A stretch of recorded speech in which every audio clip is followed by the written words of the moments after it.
सारा प्रणाम। मैं हूं हिमांशु द्विवेदी और स्वागत है आपका हमारी खास पेशकश चर्चा में। चर्चा के तहत हमारी कोशिश रहती है उन संजीदा विषयों पर कुछ गंभीर किस्म की बातचीत करने की जो देश और दुनिया के लिए विचार का विषय होने चाहिए। और उसी क्रम में आज हम एक ऐसे विषय के संदर्भ में बात करने जा रहे हैं जो अमूमन चर्चा का विषय नहीं होना चाहिए। हमारा आज का विषय है ड्रग्स, जांच अधूरी सियासत पूरी। दरअसल 2 अक्टूबर को नारकोटिक्स ब्यूरो ने मुंबई के एक क्रूज ड्रग्स पार्टी में भारतीय सिने अभिनेता शाहरुख खान के बेटे आर्यन खान समेत 8 लोगों को गिरफ्त में लिया। आरोप रहा कि इन लोगों के द्वारा ड्रग्स पार्टी की गई, ड्रग्स का सेवन किया गया, ड्रग्स के संदर्भ में वो सब कुछ किया गया जो आपत्तिजनक है और कानून की दृष्टि से दोषपूर्ण है। पिछले कुछ दिनों से आर्यन खान शाहरुख खान के सम्माननीय सुपुत्र जेल में है, आर्थर जेल में। बेल की कोशिशें चल रही है, जमानत की कोशिश चली हुई है, लेकिन जांच भी साथ साथ जारी है। लेकिन उससे भी कहीं तेज गति से सियासत चल रही है। जम्मू कश्मीर में निर्दोषों की हत्याएं हो रही हैं, आतंकियों के साथ मुकाबला हो रहा है और जम्मू कश्मीर की एक बड़ी नेता महबूबा मुफ्ती ने आज एक ट्वीट किया है और उस ट्वीट में उन्होंने कहा कि आर्यन खान को इसलिए परेशान किया जा रहा है क्योंकि वह मुसलमान है। 4 किसानों की हत्या के आरोपी केंद्रीय मंत्री के बेटे के मामले में निष्पक्ष जांच के बजाय केंद्रीय एजेंसियां 23 साल के लड़के के पीछे इस वजह से पड़ी हैं क्योंकि उसका उपनाम खान है। बीजेपी के कोर बैंक की इच्छाओं को पूरा करने के लिए मुसलमानों को निशाना बनाया जाता है। तो कुल जमा आर्यन खान जेल में है, इसको लेकर महबूबा मुफ्ती हजारों किलोमीटर दूर श्रीनगर में बैठकर इस संदर्भ में चिंता व्यक्त कर रही हैं। उनकी चिंता इस बात को लेकर नहीं है कि उसी श्रीनगर में आतंकी एक स्कूल में घुसकर आइडेंटिटी कार्ड मांगते हैं और ये जानकर कि आप गैर मुस्लिम हैं उन्हें गोलियों से भून देते हैं। कमोबेश ये सिलसिला पिछले कुछ दिन से लगातार जारी है जब से शाहरुख खान का बेटा जेल में है। कई लोगों को ऐसा लगता है कि शाहरुख खान चूंकि वर्तमान सरकार के संदर्भ में उसके पैरोकार नहीं है, इसलिए उनके बेटे को निशाना बनाया गया। एक सुनियोजित षड्यंत्र के तहत उनके बेटे को फंसा लिया गया है। दूसरी तरफ समर्थन में तर्क देने वालों का है कि क्या केवल इस आधार पर किसी व्यक्ति को ऐसे काम करने की छूट दे देनी चाहिए कि वह एक बड़े बाप का बेटा है। हम आज इसी संदर्भ में बात करेंगे और यह बात हमें इसलिए करने के लिए मजबूर होना पड़ा क्योंकि आज भारतीय मानव अधिकार आयोग की स्थापना को लेकर एक कार्यक्रम था।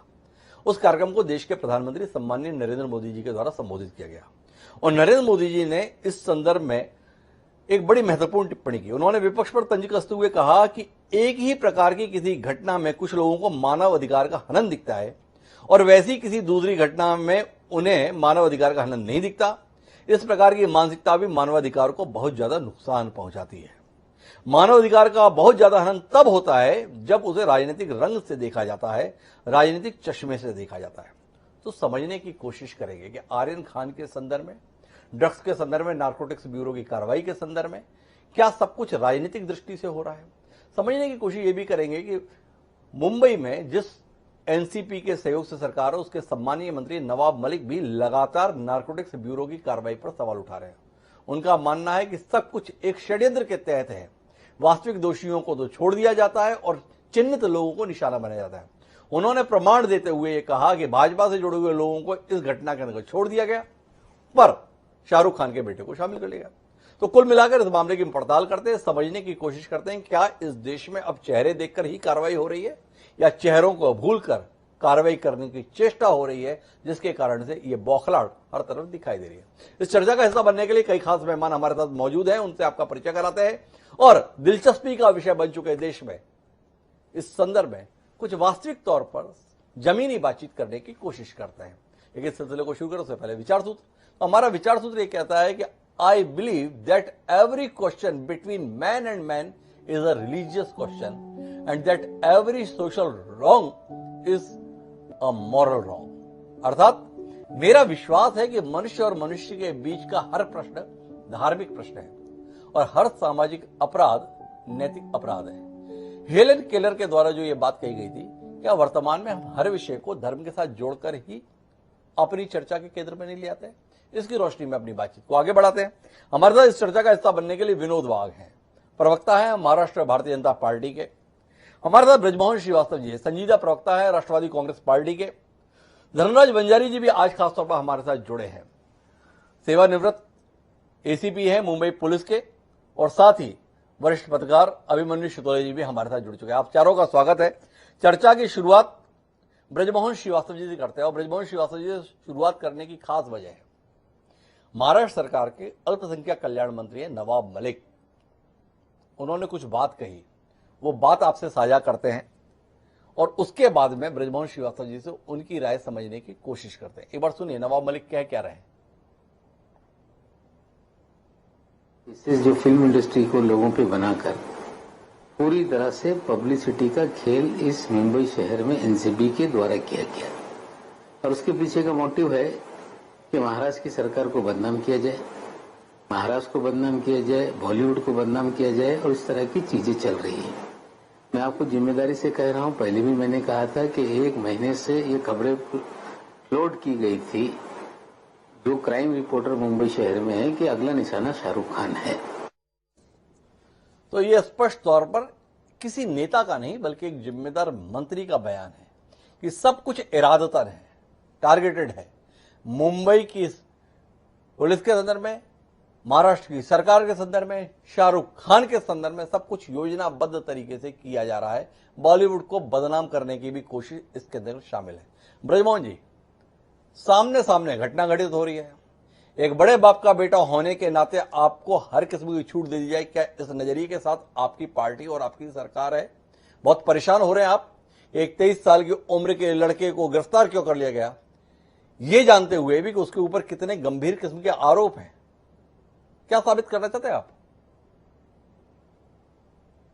डॉक्टर साहब, कौन गिरफ्तार हुआ है और कौन गिरफ्तार नहीं हुआ, हमने इसको ध्यान में रखे कोई बात नहीं कही जी। आदरणीय नवाब मलिक साहब ने जो बात की है, उन्होंने इस बात को कहा है कि इस पूरे मामले में एनसीबी एक बहुत ही प्रतिष्ठित जांच संस्था है भारत की, लेकिन उसके कुछ अधिकारी अपने स्वार्थों के लिए और अपनी एक एक्सटॉर्शन गैंग चलाने के लिए पद का दुरुपयोग कर रहे हैं, और उसी के सबूत उन्होंने पेश किए। इत्तेफाक की बात यह है कि उसमें कुछ ऐसे नाम भी आ गए जिनके पिता अंतर्राष्ट्रीय स्तर पर एक जानी मानी हस्ती हैं, पर यदि वो ना भी होते तो भी ये मुद्दा सामने आता और इस मुद्दे को हम लोग जनता के सामने रखते, और वही नवाब मलिक साहब ने सारे सबूतों के साथ, सारी चीजें वीडियो पे हैं, कोई चीज छुपी हुई नहीं है। भारतीय जनता पार्टी के जो कार्यकर्ता हैं, जो नेता हैं, वो जिन लोगों को पकड़ा गया है उनको घसीटते हुए लेकर आ रहे हैं, जबकि एनडीपीसी एक्ट ये कहता है कोई भी डेजिग्नेटेड ऑफिसर के अलावा कोई दूसरा आदमी उस समय उपस्थित नहीं हो सकता। अब अभी जो मैं देख रहा था कि उन्होंने एक अपना प्रेस वक्तव्य जारी किया है ऑफिसरों ने, उसमें वो कह रहे हैं कि साहब इसमें वो तो एक इंडिपेंडेंट विटनेस था, दूसरे आदमी का नाम ही गायब कर दिया उन्होंने, मनीष भानुशाली का नाम ही गायब है, वो सिर्फ आ गए गोसावी पे। अब गोसावी ने भी अपने उस जो वहां पे जो सीजर हुआ है, जो पंचनामा बना है, उसमें उसने दो अलग अलग पत्ते डाले हैं। क्या एनसीबी के अधिकारियों को उस समय ये नहीं दिख रहा था कि एक ही आदमी एक ही जगह पर दो अलग अलग पत्ते डाल रहा है? इन सारी बातों ने शंका पैदा की है। देखिए, इसमें सबसे ज्यादा शंका पैदा की है एनसीबी के वहां के जो अधिकारी है, उन्होंने वो एक प्रेस कॉन्फ्रेंस करते हैं, उस प्रेस कॉन्फ्रेंस में बताते हैं कि हमने 8 लोगों को गिरफ्तार किया। ठीक है, बहुत अच्छी बात है। जब नवाब मलिक साहब आरोप लगाते हैं कि 3 लोगों को आपने छोड़ दिया, तो निकल के आता है कि उन्होंने 14 लोगों को गिरफ्तार किया था, 14 में से उन्होंने 6 लोगों को छोड़ दिया और 8 लोगों को पकड़ लिया। अब उसके पीछे उनका कहना यह है कि इसमें कोई साक्ष्य नहीं मिला। आप बताइए कि 6 लोगों को आप लाते हैं और 2-2.5 घंटे में आप उनको छोड़ देते हैं, ये कहते हुए कि कोई साक्ष्य नहीं मिला। साक्ष्य में देखा क्या आपने? क्या उनके मोबाइल को चेक किया जिस प्रकार से आप दूसरे लोगों के मोबाइल को देखते हैं? क्या बाकी का आपने उन लोगों का कोई पंचनामा बनाया? ना उनकी जानकारी है, ना कुछ है।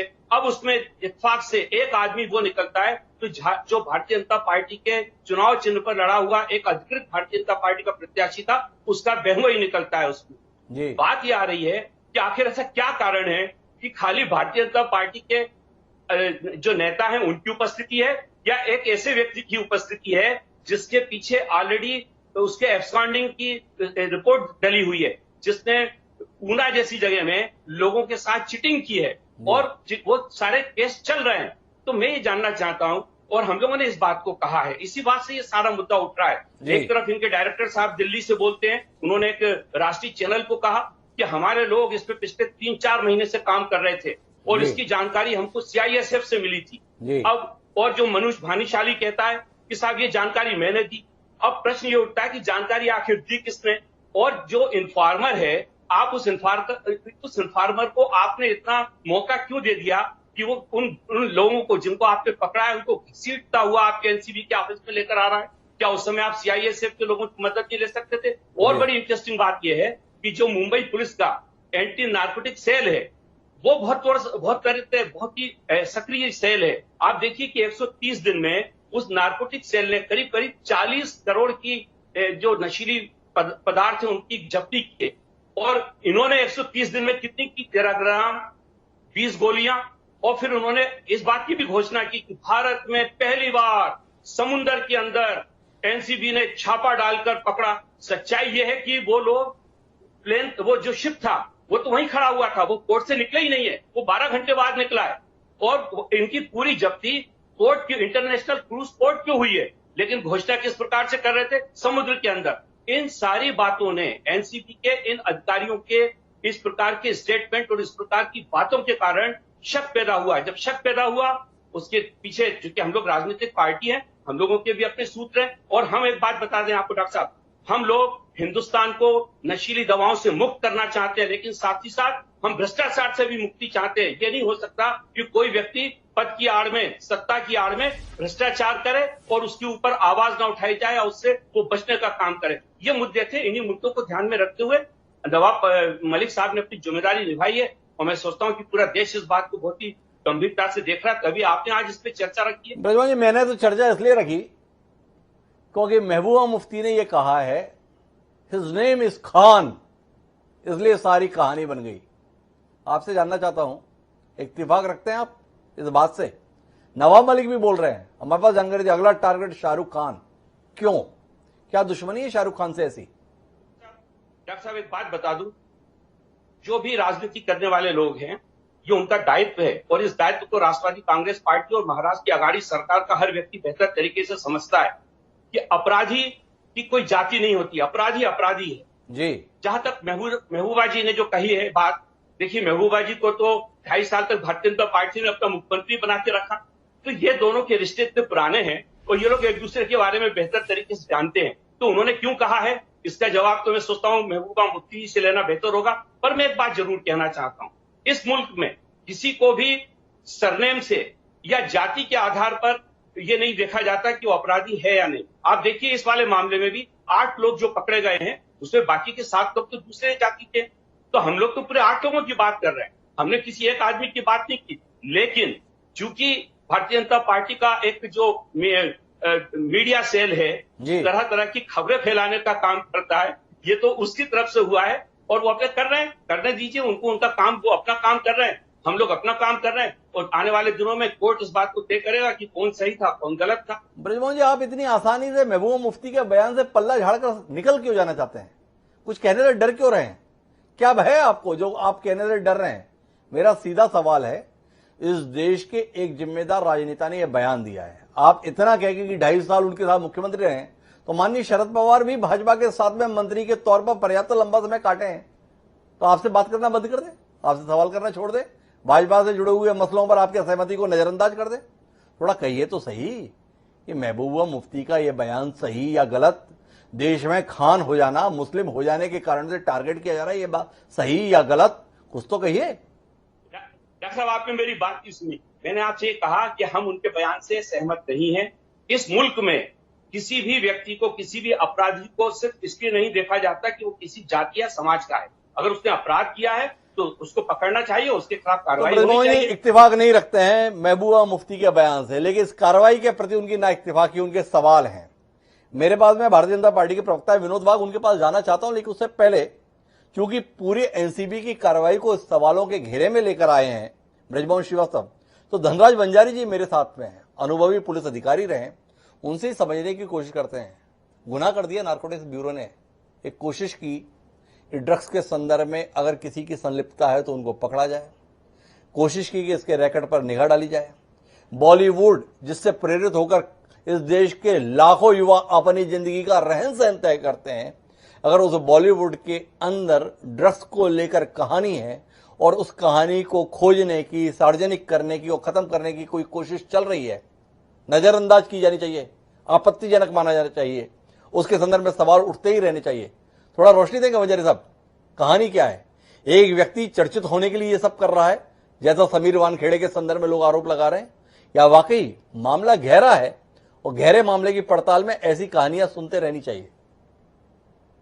नजरअंदाज तो बिल्कुल नहीं करना चाहिए, लेकिन ये भी नजर में रखना चाहिए कि रिया चक्रवर्ती का 3 ग्राम का मामले का आगे क्या हुआ, सुशांत सिंह के बारे में एनसीपी ने आकर क्या कर लिया, ये सारी बातें बाद में आती है। मैं सबसे पहले being a police officer when you ask me, मैं सबसे पहले ये कहना चाहूंगा डॉक्टर साहब कि जिस तरीके से प्रोफेशनली इस केस को हैंडल किया जाना चाहिए था वो जब हुआ नहीं है, क्योंकि एक इन्फॉर्मेंट जिसकी एफआईआर होनी चाहिए वो आकर कहता है कि मैंने खबर दी। अब इस चर्चा में हम बाद में उलझेंगे कि वो कोई इन्फॉर्मेंट बीजेपी का आदमी पदाधिकारी है नहीं है, इस बात को थोड़ा बाजू में रख के हमें देखे कि वो कहता है कि मैंने खबर दी। अब वही आदमी अपने आगे के इंटरव्यू में कह रहा है कि मैंने यहाँ पे विटनेस की बतौर सिग्नेचर की, उसके आगे वो अपनी जो जाहिर की हुई प्रेस इंटरव्यू है उसमें कह रहा है कि हड़बड़ी में हम लोग गाड़ी में बैठे क्योंकि बड़ी जल्दी थी ऑफिस पहुंचने की, क्योंकि हमें वहां पर कुछ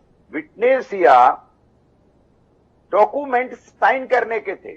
इसका मतलब है कि अगर इन्वेस्टिगेशन को लोग समझे अगर वो पंचनामा है तो क्या पंचनामा उसने जाके ऑफिस में साइन किया? ये बात ठीक है, एनसीपी ने बोला चलो ठीक है, एनसीपी इसका पॉलिटिकल कैपिटल बना रही है और जरूर बना रही है। ये आज का हेडिंग आपने दिया है सियासती खेल, इसमें सियासती खेल है। सियासती खेल इस हद तक है कि मुझे कोई शुबा नहीं होगी हिमांशु जी, अगर आर्यन खान को इन लोगों ने संजय दत्त न बना दिया, क्योंकि वही सियासत है, वही शिवसेना के सुप्रीमो है, वही माने शिंदे है और वही मन्नत बंगला बेचने की तैयारी में है, जबकि सुनील दत्त ने मदर इंडिया नरगिस के याद में बनाया हुआ अपना घर बेच डाला था। ये सियासती एक्सटॉर्शनिस्ट, ये फिरौती करने वाले लोग अपना काम करते रहेंगे। मेरा सवाल यह है कि जब एनसीपी के नवाब साहब ने कहा प्रेस में आकर पॉलिटिकल है उनका काम है करते रहेंगे, लेकिन उसकी जवाब में क्या ये जरूरी था कि वानखेड़े और उनके ऑफिसर जो है एनसीबी के वो आकर प्रेस कॉन्फ्रेंस करे? वो किसी कानून के दायरे में इस प्रकार के पॉलिटिकल वक्तव्य को उत्तरदायी नहीं है। एनसीबी अगर कानून उत्तरदायी है तो कोर्ट को उत्तरदायी है, कोर्ट में जाएंगे। अच्छा, राष्ट्रवादी कांग्रेस ने भी ये करना जरूरी था कि भाई यहाँ पर हंगामा मचाने से ठीक है आप जाकर कोर्ट में अपनी दलीलें पेश करते, कोर्ट उसका न्याय जो है वो हिसाब से कर लेती, वो आपने किया नहीं। रहा सवाल महबूबा मुफ्ती का, तो जो डाउन ट्रेड पॉलिटिकल लीडर्स है इस देश के, उनको मजहबों में अवाम को उलझाने की एक नशा है, उनको तो मौका चाहिए। अब उनको मौका मिल गया कि ये खान है और इसके ऊपर कह रहे हैं। आई थिंक उनकी जो जुमलेबाजी है, सियासती जुमलेबाजी मैं कहूंगा, उसको किसी भी तरीके से ध्यान में नहीं लेना चाहिए, ना उसके ऊपर कोई तवज्जो होनी चाहिए। ध्यान से लेना देना चाहिए, उसमें कोई तवज्जो भी नहीं होनी चाहिए। लेकिन मैं थोड़े मामले के बिंदु को समझना चाहता हूं। एनसीपी का दावा है, जो सत्तारूढ़ दल है महाराष्ट्र का, कि सब मामला फैब्रिकेटेड है, उलझाया हुआ है, फंसाया हुआ है, साजिश के तहत है, और इन आरोपों को लगाने वाली पार्टी और उसके जिम्मेदार नेता यह बता पाने में नाकाम है कि 2 तारीख को गिरफ्तार हुआ आर्यन खान 10 दिन बाद भी जमानत के लिए तरस क्यों रहा है? क्या अदालत को नहीं दिखाई दे रहा जो बातें ये कह रहे हैं? इसके बावजूद भी उसको जमानत की योग्य नहीं समझा जा रहा। क्या यह अपने आप में मामले को संजीदा नहीं बनाता? क्या ऐसे संजीदा मसले पर राजनीतिक दल का खुलेआम आरोपी के समर्थन में खड़ा हो जाना अपने आप में इस देश की कानून व्यवस्था को कटघरे में नहीं ले आता? क्या यह उस पूरे पुलिस बल या उस दल के ऊपर एक दबाव नहीं बनाता जो कुछ बेहतर समाज के लिए करना चाहते हैं? किस दृष्टि से देखे थे धनराज जी? बिल्कुल, कानून के मामले को ये शंका के घेरे में तो जरूर लाता है। जी ये तो बात बिल्कुल जायज कही आपने। शायद आपकी एक आध ऐसी चैनल बची है इस देश में जो खुलेआम इस तरीके में चले गए हैं। जी अगर ये साजिश है एनसीबी की कि हम कुछ ऐसा नाटक करें, पॉलिटिकल सियासत का बहाना समझ ले और उस बहाने के तहत हम ऐसा कुछ नाटक करें कि कल जाकर इसका फायदा उसी आर्यन खान को हो, तो महज आर्यन खान की लटकाई गई हुई बेल ये जरूर तुम्हारे सियासती फिरोजी का हिस्सा हो सकता है। तुम्हारी करतूत से अगर कोई तथ्य निकालकर तत्वों के आधार पर बात करे तो ये भी बात जायज है। क्या इतना बड़ा जुर्म है, इतने दिन वहां उसको कस्टडी में रखा जा रहा है, सारी तरीके से उसकी तहकीकात हो रही है, ठीक है। दूसरा एक अहम पहलू बताकर मैं मेरी बात खत्म करूंगा हिमांशु जी। जबकि यहाँ पर 2008 में बंबई में पहली इस प्रकार की पार्टी हुई थी जिसको रेव पार्टी नाम करार दिया गया था, और उस पार्टी में जो लोग गिरफ्तार किए गए थे, जिनके पास में ड्रग बरामद हुए, वो लोग थे। और जो बाकी के लोग थे उनकी गिरफ्तारी इसलिए हुई थी कि क्या उन्होंने इस प्रकार का कोई नशीली चीज कंज्यूम की हुई है, उनकी मेडिकल हुई थी। अब यहां मैं देख रहा हूं कि 6 लोगों को छोड़ दिया गया, जैसे एनसीबी के प्रवक्ता ने बताया। तो ये छोड़ने का जो अख्तियार है, ये अगर कोई investigation agency, central investigation agency like NCB करती है तो उसके ऊपर भी सवाल उठता है। और न्याय व्यवस्था का ये रिस्पॉन्सिबिलिटी है कि वो हर इन्वेस्टिगेटिंग एजेंसी को इस तरह उत्तरदायी समझे। बल्कि एनडीपीएस एक्ट में ये बड़ी तगड़ी प्रोविजन है जो किसी कानून में नहीं है कि अगर इन्वेस्टिगेटिंग ऑफिसर आरोपी को किसी प्रकार से किसी भी बात के लिए मदद करने वाला साबित होता है तो उसे भी मुजरिम करार दिया जा सकता है। मैं समझता हूं ये पूरे कानून और पूरे कॉन्स्टिट्यूशनल लॉ का ढांचा हम एक तरफ फेंक कर अगर सियासती खेल में उलझ रहे हैं तो उसका नुमाइंदा एग्जाम्पल ये केस है आर्यन खान। वंजारी साहब बहुत नाराज हैं इसकी पूरी कार्य प्रणाली को लेकर, एनसीबी के तौर तरीकों को लेकर भी उनकी असहमति है कि आखिर साबित क्या करना चाह रहे हैं, क्या दिखाना चाह रहे हैं, किस उद्देश्य के लिए काम कर रहे हैं। और ऐसे में विनोद वाघ जी हमारे साथ में भारतीय जनता पार्टी के प्रदेश प्रवक्ता हैं। एनसीबी तो स्पष्ट तौर पर कह रही है, लगातार कहती आ रही है, बर्दाश्त नहीं कर पा रहे आप उद्धव ठाकरे के नेतृत्व में इस सरकार का चलना। तड़पते हैं, बिलखते हैं और उसके बाद केंद्रीय एजेंसियों के माध्यम से इस प्रकार के प्रपंच रचते हैं। थोड़ा विनोद जी दृष्टि देंगे, कैसे खारिज करेंगे आप इन आरोपों को? आर्यन खान का मामला कोई बड़े ड्रग्स की बरामदगी नहीं है, सवाल उठाए जा रहे हैं हर तरफ से।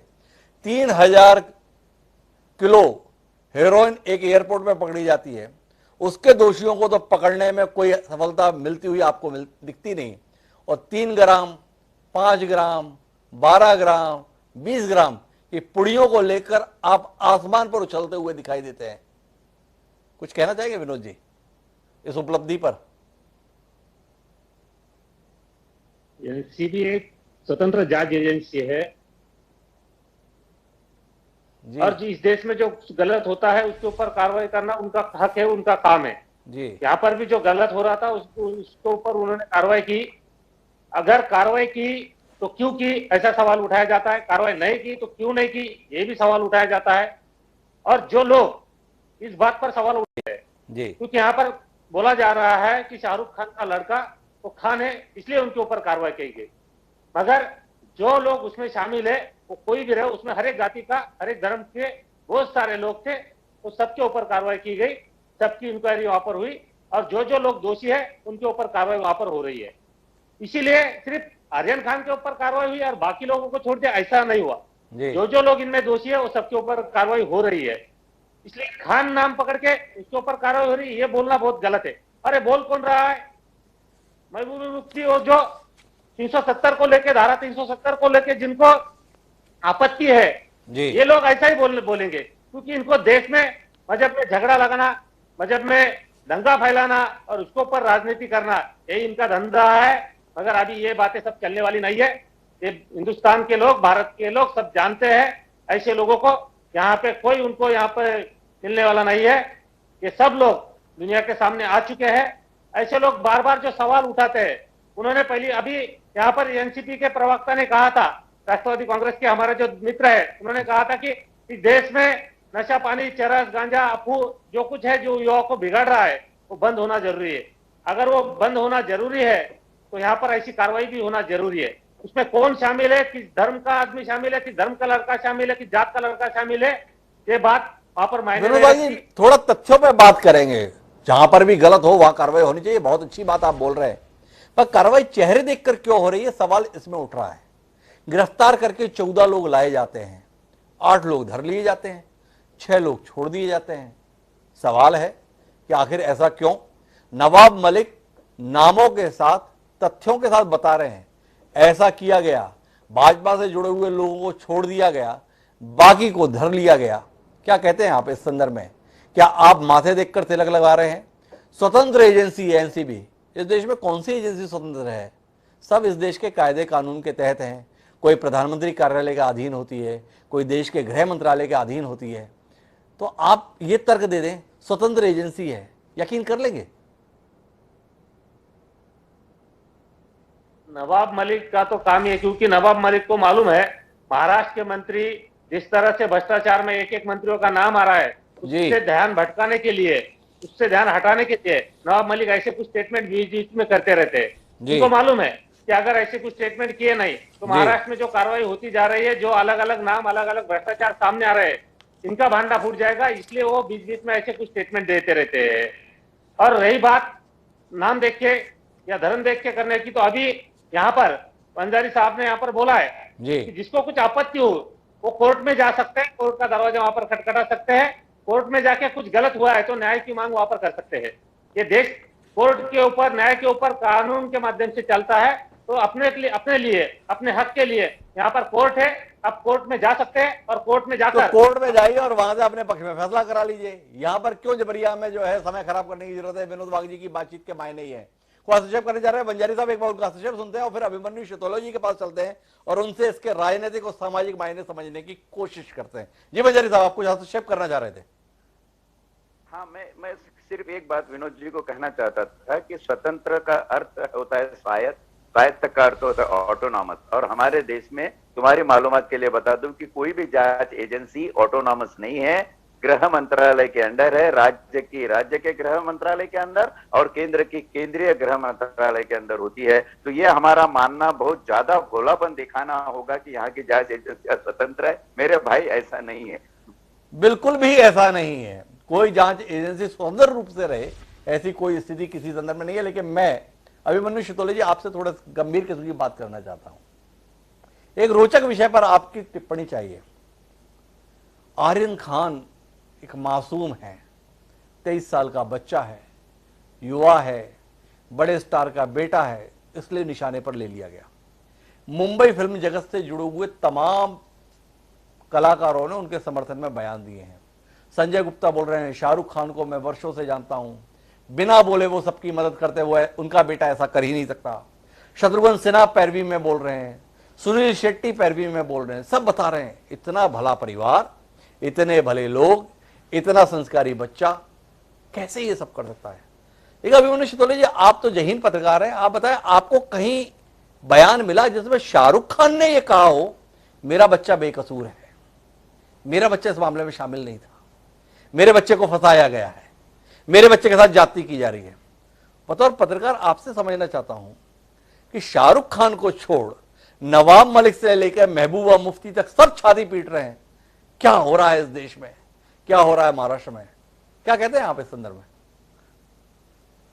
डॉक्टर साहब, आपने जो सवाल किया, जब जो बात की, वो बहुत ही तार्किक बात है कि सारा समाज, बॉलीवुड के बड़े बड़े लोग वो आर्यन खान के बचाने के लिए या बोलिए आर्यन खान के समर्थन में बात कर रहे हैं, लेकिन आर्यन खान के पिता शाहरुख खान का बयान अब तक इसमें नहीं आया है। जबकि वो आर्यन खान से लगातार बात कर रहे हैं, उनके वकीलों से बात कर रहे हैं। पहले माने शिंदे वकील थे, उनको बदल के अभी दूसरे देसाई वकील आ गए। ये सारी बातें ठीक हैं, लेकिन इस पूरे प्रकरण में डॉक्टर साहब एक चीज जो शुरुआत से जो चर्चा चल रही है वो मैं देखिए, इसमें ग्रे एरिया बहुत है। अभी आप इसकी सियासत को छोड़ दीजिए, एक तटस्थ व्यक्ति की तरह अगर हम विचार करें जी, इसमें ऐसे बहुत, अगर ये आर्यन खान अगर इस केस में नहीं होता, समझिए जी, तो क्या ये केस इतना चर्चा में आता? जी, कोई और खान होता, आर्यन खान की बजाय अगर कोई और खान होता तो क्या ये केस इतना चर्चा में आता? तो ये कहना तो पहली बात, जो महबूबा मुफ्ती जी ने जो कहा है या जो लोग भी इस तरह की बात करते हैं उनका ये अपने आप में कहना ही गलत है कि खान होने की वजह से। अगर अच्छा अभी आप देखिए कि जितने नारकोटिक्स के केस आए हैं पूरे देश में, आप डेटा उठा के देखिए, उसमें इससे पहले बहुत सारे खान, बहुत सारे शेख, बहुत सारे हसलम, बहुत सारे लोग ऐसे पकड़े गए होंगे, हिंदू भी पकड़े गए, मुसलमान भी पकड़े गए। गोवा में तो पूरा जो गोवा के जो कंसाइनमेंट हम खबरें पढ़ते हैं उसमें तो जाने कौन कौन से कैसे कैसे लोग हैं। लेकिन इस पूरे केस के भीतर इतना ग्रे एरिया है, इस ग्रे एरिया को डिफाइन करने की जरूरत है और ग्रे एरिया पर बात करने की जरूरत है। जैसा कि वंजारी जी ने कहा, वंजारी जी ने बहुत अच्छी बात, उन्होंने कहा कि एनसीबी नारकोटिक्स कंट्रोल ब्यूरो को वो जवाब प्रेस कॉन्फ्रेंस में देने के बजाय कोर्ट में जो आरोप लगाए गए हैं उन आरोपों पर जवाब देना चाहिए। अभी आप देखिए इस केस का जो पहला भंडाफोड़ हुआ मनीष भानुशाली। मनीष भानुशाली क्या बोला, उसने पब्लिक में डोमेन में क्या बोला कि मैं इस केस का इन्फॉर्मर हूं, मुझे खबर मिली थी, मैंने जानकारी दी। और एनसीबी बोलती है कि भैया वो तो मेरा इन्फॉर्मर है। अभी एनसीबी का दूसरा ग्रे एरिया आप देखिए, एनसीबी ने कहा कि हम इस रेड से पहले अपने किसी विटनेस को जानते तक नहीं थे। अब सवाल यह है कि जब आप जानते नहीं थे तो फिर आपने विटनेस चूज करने की आपकी क्या प्रक्रिया है? आप रैंडमली कैसे चूज कर लेते हैं विटनेस को? क्या सोशल साइट देख के, सोशल मीडिया से उठाते हैं? कैसे आप विटनेस बनाते कैसे हैं? एक आदमी जिसका एड्रेस कुआलालंपुर का है, मलेशिया का है, जो आरोपी है, के खिलाफ केसेस हैं, आप बोले हमारे पास 9 विटनेस है जी, तो आप आखिर बताओ तो सही। अगर आप स्वतंत्र एजेंसी हो, आप ईमानदार हो, तो इस देश की जनता को बताना आपका दायित्व है कि आपका तरीका क्या है विटनेस सुनने का। हम आपसे इस केस पे जा ही नहीं रहे भैया कौन दोषी है और कौन नहीं है, किसने ड्रग्स ली थी और कौन अपना कंज्यूम की थी और कौन साथ में लेके गया था, कौन सैनिटरी नैपकिन में लेके गया था और कौन आई कॉन्टेक्ट लेंस में लेके गया था। हम तो आपसे मेरिट पर बात करना चाह रहे हैं कि आप हमको ये तो बताओ कि आपने कैसे कैसे लिए। मनीष भानुशाली वहां कैसे पहुंचा, सचदेवा वहां कैसे पहुंचा, अमित गाभा कैसे पहुंचा, आखिर इस पार्टी का आयोजक कौन था आज तक नहीं मालूम। इस पार्टी का आयोजक कौन था? ये आर्यन खान तो चलो इनवाइटी था, या जो लोग पकड़े गए वो तो आए थे, वो आयोजक तो नहीं थे। इस पार्टी का आयोजक कौन था वो तो मालूम पड़े। इसमें बहुत सारे, हालांकि पर मेरा अभिमन्यु जी आपसे एक अलग सवाल है, क्या आपको नहीं लगता है कि आर्यन खान के संदर्भ में अभी तक यह स्पष्ट नहीं हुआ कि आखिर उससे मिला क्या? आर्यन खान से कौन सी ड्रग्स मिली, कितनी मात्रा की मिली, किस प्रकार की मिली, इस संदर्भ में कोई वक्तव्य आया नहीं है। शुरुआत में बताया गया कॉन्टैक्ट लेंस में थी, बाद में खबर आई कि उसके पास से कोई ड्रग्स बरामद नहीं हुई, फिर एक इकबालिया बयान मीडिया के माध्यम से साझा हुआ, उसने कहा हाँ मैं चरस पीता हूं, यहीं तक कहानी रह गई। पर आपसे जानना चाहता हूं कि नवाब मलिक या महबूबा मुफ्ती जैसे नेताओं के बयान क्या आर्यन खान के संदर्भ में तकलीफें बढ़ाने वाले हैं या मदद दिलाने वाले हैं? बतौर पत्रकार आप क्या देख पा रहे हैं कि ये अपने बयानों से अपनी सियासत चमका रहे हैं और आर्यन खान की मुश्किलें बढ़ा रहे हैं, या आर्यन खान को न्याय दिलाने में, मदद दिलाने में, सहूलियत दिलाने में वाकई इनकी दिलचस्पी है और इसलिए इनकी तड़प, इनकी वेदना, इनकी पीड़ा इस तरीके से व्यक्त हो रही है?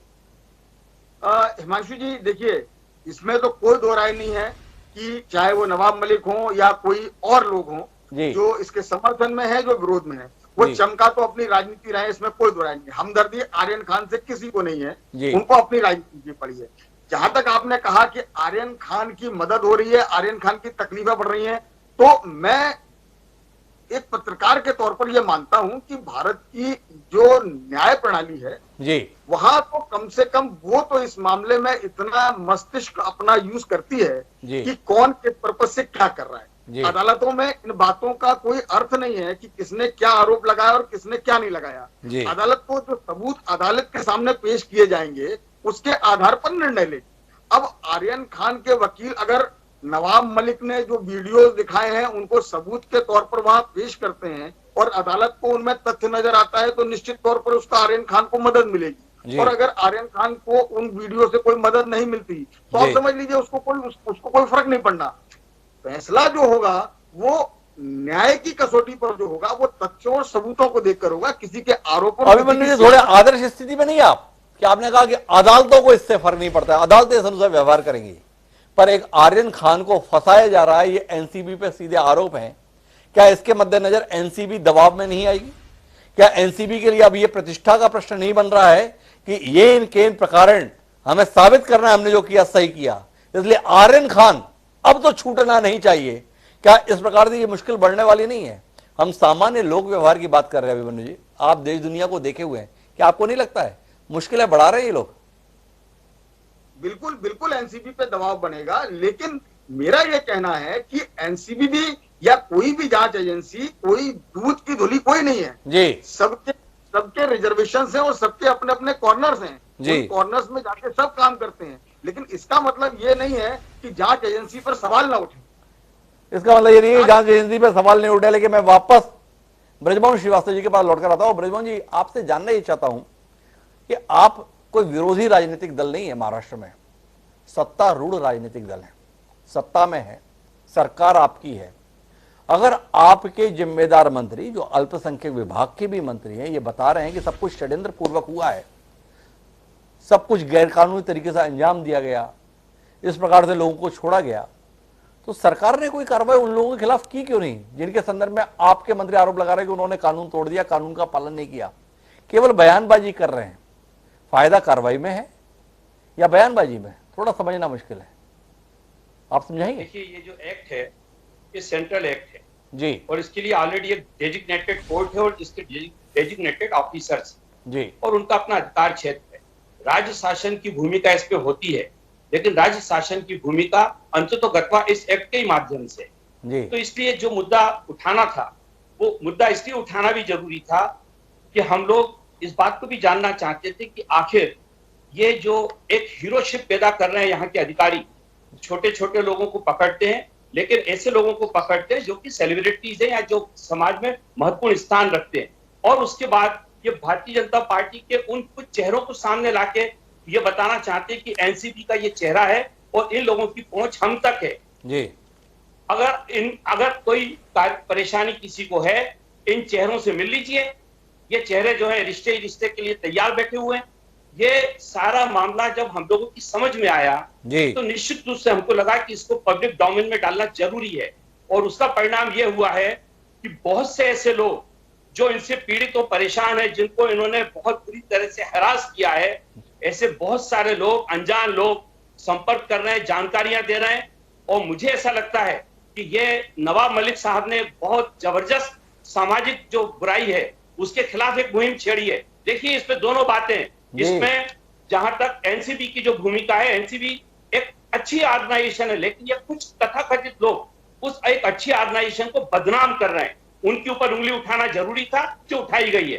दूसरा इसका पक्ष ये भी है कि इससे वो बहुत सारे लोग जो ड्रग पेडलर या जो महाराष्ट्र में इस प्रकार की नशीली दवाओं का व्यापार करना चाहते हैं, वो लोग भी इससे घबरा गए, क्योंकि उन्हें मालूम है कि राजनीतिक दलों ने इस मामले में कमर कस ली है और यदि कहीं पे कोई बात होगी तो हम बच नहीं पाएंगे। और महाराष्ट्र सरकार की ओर से भी मैं आपको विश्वास दिलाना चाहता हूं, जो हमारा महाराष्ट्र पुलिस का जो एंटी नार्कोटिक सेल है, अब हमारे आदरणीय गृह मंत्री जी ने अभी 2 रोज पहले ही घोषणा की है, अब इसकी शाखा हर जिले में होगी। अभी तक इसकी ब्रांच जो है मुंबई और पूना में थी, लेकिन अब महाराष्ट्र के हर जिले में होगी, और वहां पर उन अधिकारियों को रखाया जाएगा जो बेहतर तरीके से काम कर सके। निश्चित रूप से देखिए, एनसीबी का साथ अगर आप देखिए कि एनसीबी के अधिकारी हैं कितने मुंबई में, मैं सोचता हूं ज्यादा से ज्यादा 150-200 लोगों के बंजारी साहब ज्यादा बेहतर तरीके से बता सकेंगे। लेकिन वहीं पर महाराष्ट्र मुंबई पुलिस में कितने लोग हैं? करीब 60,000 से ज्यादा लोग हैं। तो किसके पास ज्यादा बेहतर जानकारी आ रही है, किसके सहयोग से ज्यादा बेहतर काम हो सकता है? माफ कीजिएगा ब्रजमोहन श्रीवास्तव जी, आपके पास 60,000 लोग हैं, पर कैसे लोग हैं वो संदेह के दायरे में है। आपके यहाँ पर जो अपराधों को रोकने के लिए सेल बनती है, वो तो खुद हत्याएं करता हुआ घूमता है, उसको अभी जेल में डालने की नौबत आई है। तो कुल मिलाकर आप अपने 60,000 आदमियों की बहादुरी के किस्से तो हमें ना सुनाए। जो 60,000 हैं उन्होंने क्या गुल खिलाए, उसको लेकर जवाब देने में अभी तक आपकी सांसें फूल जाती हैं। सवाल इस बात का है जो आपसे जानने में, जो सवाल मेरा अभिमन्यु शितोले जी से था, वही ब्रजमोहन जी आपसे भी दोहरा देता हूं। आप सब आर्यन खान की बेगुनाही को लेकर इतना विचलित, इतना पैरोकारी कर रहे हैं।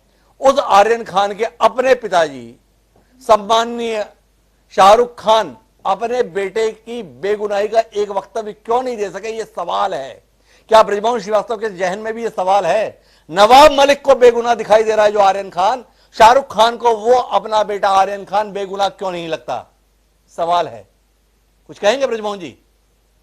डॉक्टर साहब, मैंने आपको सबसे पहले इस बात को कहा कि अगर किसी ने भी कानून तोड़ा है, चाहे वो किसी का भी बेटा हो, कानून से ऊपर कोई नहीं है। ना कानून से ऊपर वो लोग हैं जिन्होंने ड्रग कंज्यूम किए, ना कानून से ऊपर वो लोग हैं जो अधिकारी के रूप में इस प्रकार के लोगों को प्रताड़ित करने का और एक्सटॉर्शन गैंग चला रहे हैं। वो लोग भी कानून से ऊपर नहीं है। हम लोगों की निगाह में दोनों एक जैसे हैं और दोनों के बारे में हम लोग एक जैसी बात कह रहे हैं। क्या बात कर रहे हैं ब्रजमोहन जी? माफी के साथ मैं आपको रोकना चाहूंगा। नवाब मलिक का बयान मैंने आपसे साझा किया था। नवाब मलिक ने स्पष्ट तौर पर कहा कि बॉलीवुड को बदनाम करने की कोशिश एनसीबी कर रहा है, शाहरुख खान टारगेट रहेगा, ऐसा हमें पहले से पता था। दो इतने बड़े वक्तव्य आपके जिम्मेदार नेता सरकार के मंत्री नवाब मलिक जी के हैं। किसके कारण से हैं? एक ऐसा लड़का जो ड्रग्स लेने के आरोप में गिरफ्तार हुआ है और उसका अपना पिता यह बोलने की हिम्मत नहीं कर पा रहा आज 10 दिन बाद भी कि मेरे बेटे ने कोई कसूर नहीं किया है, मेरा बेटा इस मामले में शामिल नहीं था, मेरा बेटा फंसाया गया है। उसके बाद आप इतने दमदारी से बोल रहे हैं। शाहरुख खान ने तो बोला क्या था, वो भी एक बार सुनवाना बड़ा जरूरी है। आज से 20 साल पहले, वो भी आपसे साझा करता हूं ब्रजमोहन जी, सुनिए किन शाहरुख खान की पैरवी के लिए आप लोग खड़े हो गए। क्या बोल रहे हैं, सुनिए वो। You're going to spoil your son. No, not at all. I've just told him that, he can, when he's 3 or 4 years old, he can run after girls, and he can These smoke are all as the much as he rotten wants. things, He can do drugs, he can have sex, he can womanize. He can, When he's 3? When he's 2, I think 2 yeah, months. because Not it's 3. nicer to start early, and he should enjoy everything. he should have fun. He should do everything I've not done. जी ब्रजमोहन जी, कुछ कहना चाहते हैं? ये शाहरुख खान साहब ने क्या बयान दिया अपने बेटे के बारे में, उसका जवाब तो शाहरुख खान देंगे। हमारा कहना बहुत स्पष्ट है कि हम किसी भी एजेंसी को अपने कानूनों की जद से बाहर अगर वो जा रहे हैं तो राजनीतिक दल होने के नाते उसके खिलाफ आवाज उठाने का हमें अधिकार है।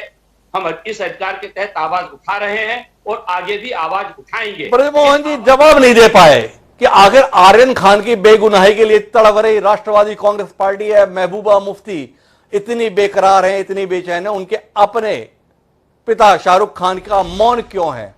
धनराज वंजारी जी से पूछने की कोशिश कर लेता हूं। वंजारी साहब, यही अपने आप मामले को संदेहास्पद नहीं बना देता कि कुछ तो गड़बड़ है, कुछ ना कुछ मामला तो होगा। Shahrukh Khan, my name is Khan, बादशाह, किंग, कौन सी बात के लिए सामने नहीं आ जाता? वो शख्स जिसने मुंबई में रहते हुए बाल ठाकरे की सत्ता को चुनौती दी थी, उसके भी हम साक्षी हैं किस तरीके से उन्होंने झुकने से इंकार किया था। वो शाहरुख खान अपने बेटे के संदर्भ में लगे इतने गंभीर आरोपों के बाद एक बार भी ये नहीं कह सके कि मेरे बेटे को फंसाया गया है, या मेरा बेटा बेकसूर है, या मेरे बेटे ने ऐसा कुछ नहीं किया है। क्या ये अपने आप में इन राजनीतिक दलों को सोचने के लिए विवश नहीं करता? बिल्कुल करता है। आपके सवाल से मुझे याद आता है जैकी चान साहब, जो दुनिया के माने जाने स्टार है, इंटरनेशनल स्टार है, उनके जैसा स्टार कोई नहीं। उनके शहजादा, उनका बेटा जब इस प्रकार की बात में गिरफ्त में आ गया तो दूसरे ही दिन आकर उन्होंने कहा कि मेरा बेटा बोले तो एक अमीर बाप की बिगड़ी हुई औलाद है। हमारे यहाँ के, हमारे तहजीब में तालीम पाने वाले जो पिता होते हैं वो शहजादा मोहब्बत परस बहुत ज्यादा होते हैं, अपना घर बेचवाने के लिए लग जाते हैं, लेकिन उनकी जो कसूरियत है उसको कबूलने से इनकार कर देते हैं। यही बात शायद शाहरुख खान के साथ में हो रही है और इसी का फायदा उठाकर यहाँ की सियासती खेल जो है वो दिन ब दिन रंग पे रंग भरता हुआ नजर आ रहा है। आपने बहुत अच्छा प्रश्न राष्ट्रवादी के प्रवक्ता से किया। मेरे बड़े भाई है, मैं उनसे इतना ही इल्तजा करूंगा, अगर आपको कानून, कायदा, व्यवस्था, क्राइम इसके बारे में सतर्क होना चाहिए था तो मेरे भाई आपको अनिल देशमुख और परमवीर सिंह, जहां का गृह मंत्री और कमिश्नर बंबई का, आज के तारीख में फरार करार दिए हुए हैं। शर्मनाक बात है। इस कानून व्यवस्था की कौन सी क्राइम रेट की, कौन से क्राइम मोहल्ले की बात तुम कर रहे हो? ये महकमा पूरी तरह इतना बिगड़ा हुआ है कि नवाब मलिक जी को इस तरह ये पॉलिटिकल खेल करने का कोई नैतिक अधिकार नहीं बचा। श्रीवास्तव जी, अगर आज मानवता की तथ्यों से चलकर आप बात करें तो देखिए कि हम किस बात का बतंगड़ और कितना ज्यादा बना रहे हैं, कितना ज्यादा बना रहे हैं। पूरे देश में जैसे कि आर्यन खान के अलावा कोई इंपॉर्टेंट इशू नहीं बचा। आपके पास में 2-2, 3-3 बार दिन में प्रेस कॉन्फ्रेंस लेने को वक्त है, क्यों नहीं आप किसानों की बात करके यहाँ पर कुछ ऐसा कर देते हो कि जहां से तुम जन कल्याणकारी राज्य हो, आप सत्ता में हो, श्रीवास्तव जी आप सत्ता में हो, थोड़ा सा तो हमको लिहाज इस बात का रखना पड़ेगा कि जहां जो होना चाहिए हम करने से चूक रहे हैं, और यही वो वजह है कि इस देश की आवाम परेशान है आप सबसे। इस कारण से देश की आवाम परेशान है। ब्रजमोहन जी को हस्तक्षेप करने जा रहे हैं, एक बार उनकी बात सुनते हैं और फिर विनोद बाग जी के पास रहते हैं। जी ब्रजमोहन जी, कुछ आपको भेद गया अंदर तक बंजारी जी का कहा हुआ? बंजारी साहब ने अच्छी बात की। बंजारी साहब एक बहुत ही प्रभावशाली और अपने समय के बहुत ही कर्मठ पुलिस अधिकारी रहे हैं, और वो समाज की बात कह रहे हैं। हम लोग भी इस बात को समझते हैं कि जो समाज की बुराइयां हैं उन पे राजनीतिक दल भी काम करते हैं, राष्ट्रवादी कांग्रेस पार्टी भी काम कर रही है। अब जहां तक बात परमवीर सिंह जी की आपने की, आपने अनिल देशमुख जी की बात की। अब देखिए परमवीर सिंह का सिलेक्शन, वो डेजिग्नेटेड आईपीएस ऑफिसर है इस देश के, उनका सिलेक्शन तो यूपीएससी ने किया। तो क्या वहां का जो बीज है वो बीज ही गलत है क्या? उस बीज ने जैसा बीज होगा वैसा पेड़ निकलेगा। जब सिलेक्शन गलत हो रहा है और यही वो ऑफिसर है जो 32 साल तक अपनी सेवाएं देते रहे देश के अंदर, तो किसी को समझ में नहीं आया। जब उनका चरित्र सामने आया तो कार्रवाई भी हुई है। और अभी जो एब्सकॉन्ड है वो तो एनआईए के हवाले थे। भारत सरकार की एनआईए उनकी जांच कर रही थी, सीबीआई उनके पीछे लगी हुई थी, ईडी उनके पीछे लगी हुई थी, और जानकारी नहीं मिल पाई तो कहां चले गए? क्या एनआईए सर्वाइलेंस नहीं करती? क्या एनआईए के पास कोई जिम्मेदारी नहीं थी? खाली सारी जिम्मेदारी आप एक एजेंसी पे दे दो कि महाराष्ट्र पुलिस के ऊपर आप पूरी जिम्मेदारी डाल दो, तो ये मैं सोचता हूँ ये भी थोड़ा सा अन्याय होगा। लेकिन अन्याय तो ब्रजमोहन जी आपके तर्क आज कर दे रहे हैं हमारे साथ में। परमवीर सिंह 32 साल तक पुलिस अधिकारी रहे, यूपीएससी से चुनकर आए, 20 तो वहीं गलत हो गया था, चयन वहीं गलत हो गया था। बहुत अच्छी बात है, आपने बड़े काम की बात बताई। पर जिस व्यक्ति को मनसुख के हत्या के मामले में गिरफ्तार किया गया है, जो आपका सब इंस्पेक्टर स्तर का अधिकारी, उसे तो सेवा से बर्खास्त कर दिया गया था। आप उसे इतने सालों बाद अचानक बहाल कर दिए। वो बीच गलत साबित हो चुका था पेड़ बनने के बाद भी, तो भी आपको उसे गला लगाने से परहेज नहीं रहा, और अब आप उसके संदर्भ में पैरवी करते हुए घूम रहे हैं। तो कुल मिला के सवाल संजीदा रहते हैं हम। मैं वापस विनोद बाग जी के पास आना चाहता हूं ब्रजमोहन जी, और विनोद बाग जी से यह समझना चाहता हूं कि आखिर महाराष्ट्र की सियासत में भाजपा का सत्ता ना मिलना कब तक केंद्रीय जांच एजेंसियों के लिए काम का स्थान बना रहेगा, ये एक गंभीर सवाल है। सुशांत राजपूत के संदर्भ में पूरा वातावरण बनाया भारतीय जनता पार्टी ने कि देखिए सच को ये सामने नहीं ला रही है, मुंबई पुलिस सच को सामने नहीं लाना चाहती है। सीबीआई आ गई, सुशांत राजपूत की मौत हुए कितना लंबा अरसा बीत गया, सीबीआई को जांच करते करते कितने महीने बीत गए, 40 दिन में मुंबई पुलिस ने पता नहीं लगाया, इसको लेकर तड़प उठे थे आप। आज सालों गुजर जा रहे हैं, सुशांत राजपूत के संदर्भ में कहीं कुछ बताया नहीं गया। कोई दर्द, कोई तकलीफ आपके जहन से निकलती हो, हमें यार कानों तक पहुंचती नहीं। विनोद जी, इस कांड के संदर्भ में भी 3 ग्राम, 5 ग्राम, 10 ग्राम के संदर्भ में जांच होनी चाहिए। बड़ी दमदारी से आप बोल रहे हैं। 3000 किलो हेरोइन आकर देश में कहां दफन हो गई, इसके संदर्भ में आप बता नहीं पाते। इस नाकामी को लेकर शर्मिंदगी आपके चेहरे से दिखती नहीं है। थोड़ा बताएंगे कि कुल मिलाकर आपकी वाकई दिलचस्पी इस देश को साफ सुथरा बनाने में है या इस देश से विपक्ष को खत्म करने में?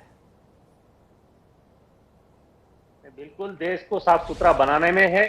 इसलिए जो मैंने पहले कहा, जो कुछ गलत हो रहा है वो सब बातों की जांच होना जरूरी है, सबके ऊपर कार्रवाई होना जरूरी है, वो चाहे कोई भी रहो जी। रही बात नवाब मलिक जी और राष्ट्रवादी कांग्रेस पार्टी की, इनको बॉलीवुड अब सिर्फ शाहरुख खान दिख रहा है।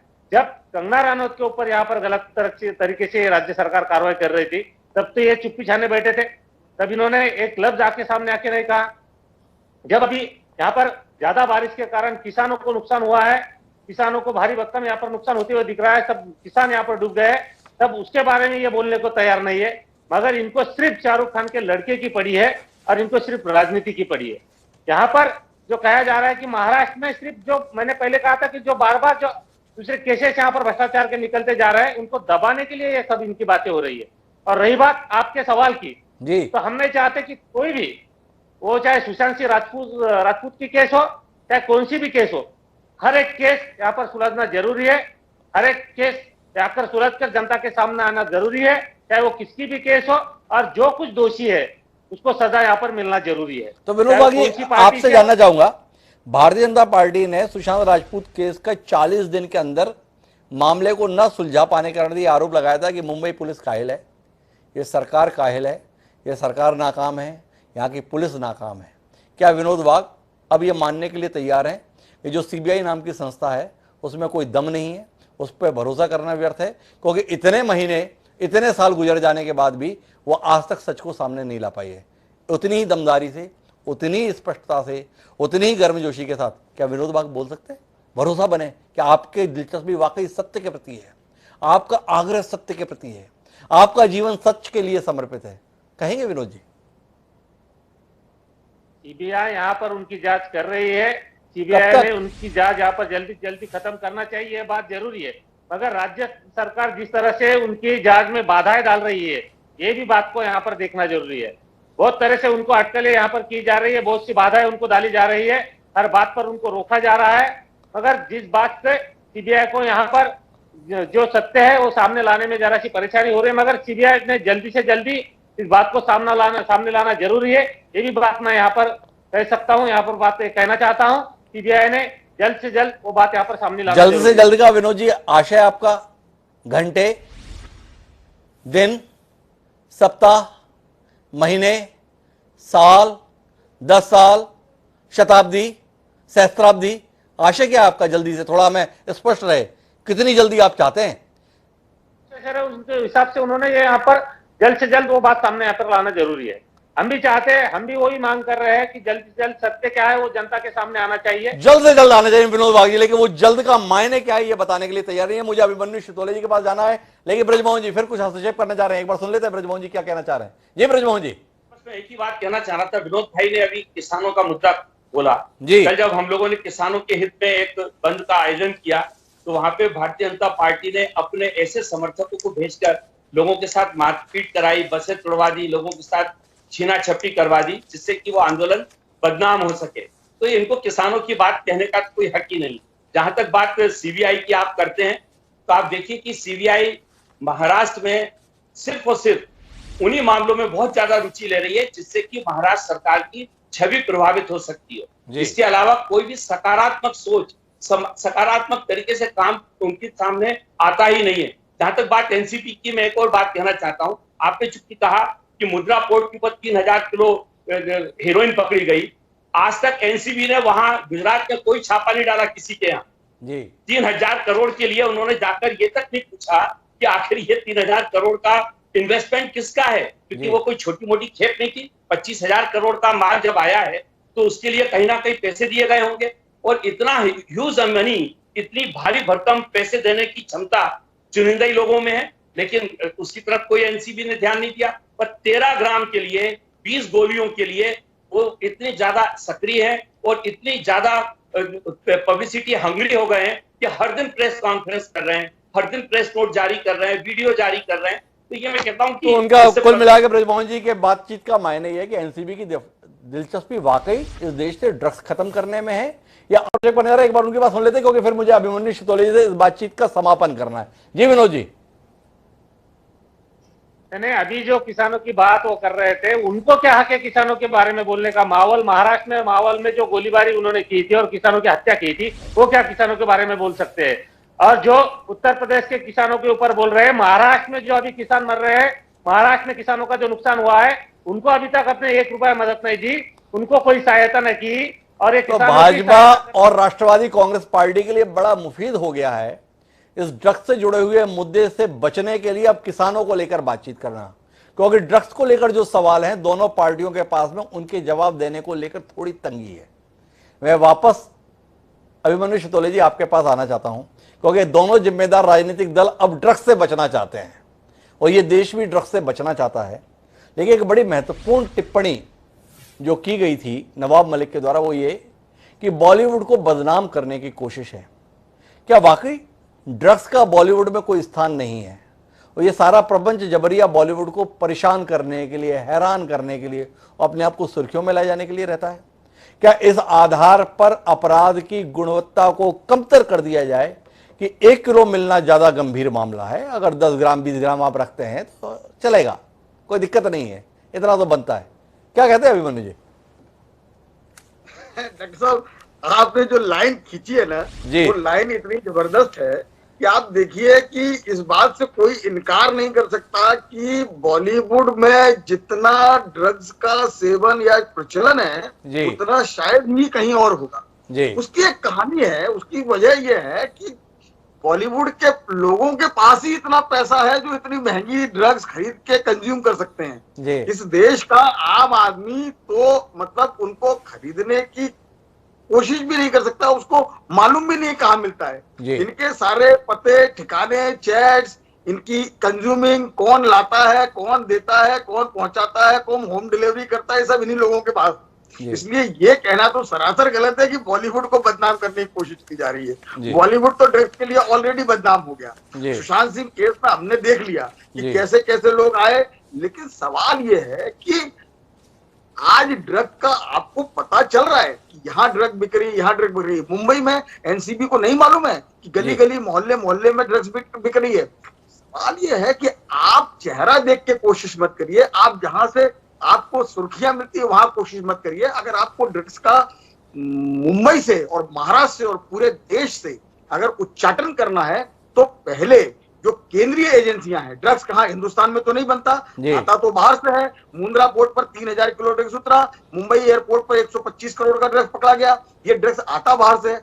आप पहले अपनी सीमाओं को क्यों नहीं मजबूत करते? ये तो केंद्रीय एजेंसियों का काम है। ड्रग्स आता क्यों है हिंदुस्तान के भीतर, इस पर विचार करने के इस पर विचार करने होते हैं। कुल मिलाकर हम अपनी बातचीत को अगर अंजाम तक पहुंचाएं तो मुद्दा शाहरुख खान का बेटा नहीं है।